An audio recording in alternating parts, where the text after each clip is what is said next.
గారి గురించి మరియు అలాగే కొరట్ల శాసనసభ్యులు డాక్టర్ సంజయ్ గారి గురించి కొన్ని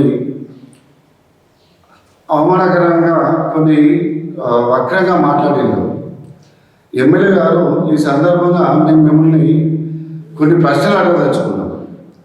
విద్యాసాగరరావు సార్ మా పార్టీ జిల్లా అధ్యక్షుడు, కొరట్ల ఎమ్మెల్యే గారు మా పార్టీ శాసనసభ్యులు. ఈ జిల్లాలోనే వాళ్ళ పూర్తి నియోజకవర్గం ఉంటుంది.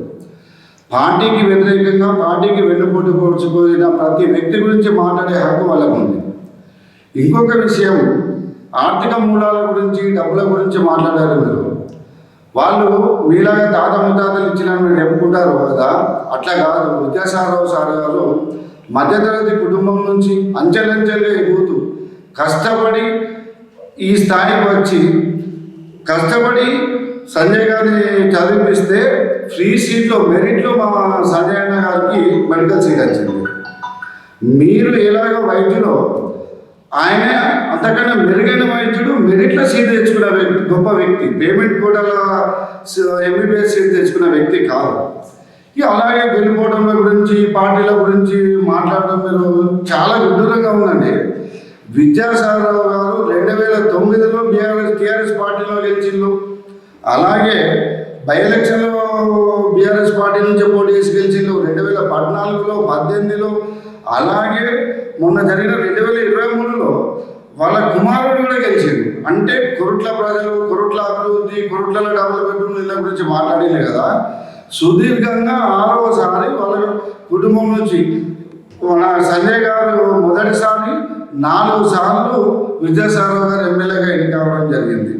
మీరు పట్టుమని 5 ఏళ్ళు పార్టీలో ఉండి ప్రభుత్వం పోగానే పార్టీలో మారి సంజయ్ చదువుకునే వ్యక్తి, మీరు వారి గురించి మాట్లాడే హక్కు మీకు లేదు అని చెప్తున్నాను. ఇంకొక విషయం మళ్ళీ చెప్తున్నా, ఇద్దరు తండ్రి కొడుకులు వచ్చి ఇక్కడ పెడతారు.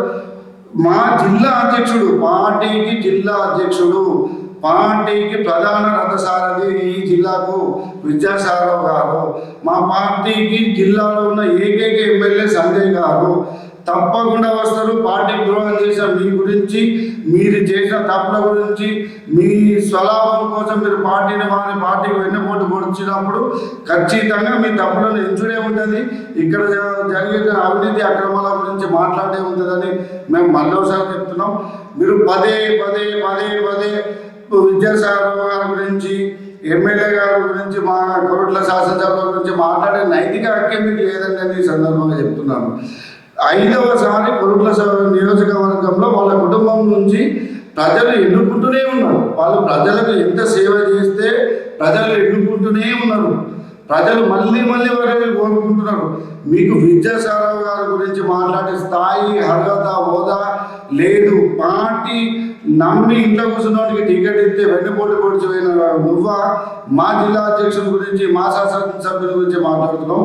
ఎమ్మెల్యే గారు నోరు అదుపులో పెట్టుకోండి. ఇంకోసారి మా పార్టీ జిల్లా అధ్యక్షుల జోలి కానీ, మా జిల్లాకి ఏకైక శాసనసభ్యులు సంజయ్ అన్న గురించి కామెంట్ చేస్తే బాగుండదు అని చెప్తున్నా. అభివృద్ధి ఎవరి అభివృద్ధి కోసం పోయినాం? నీ అభివృద్ధి కోసం పోయినాం. ఇదే అభివృద్ధి పేరు చెప్పి టీఆర్ఎస్ పార్టీ అభివృద్ధి చేసిందంటేనే నిన్ను ప్రజలు గెలిపించింది. ఇక్కడ ఇయ్యాల అభివృద్ధి కోసం నేను పలానాతో కలిసి పనిచేస్తున్నా అని చెప్తున్నావు కదా. ఇదేదో అప్పుడే ఎప్పుడు ఉంటావు కదా, ఇక్కడ అభివృద్ధి జరగలేదు, నేను కాంగ్రెస్ నుంచి టికెట్ తెచ్చుకుంటాను ఉంటావు కదా.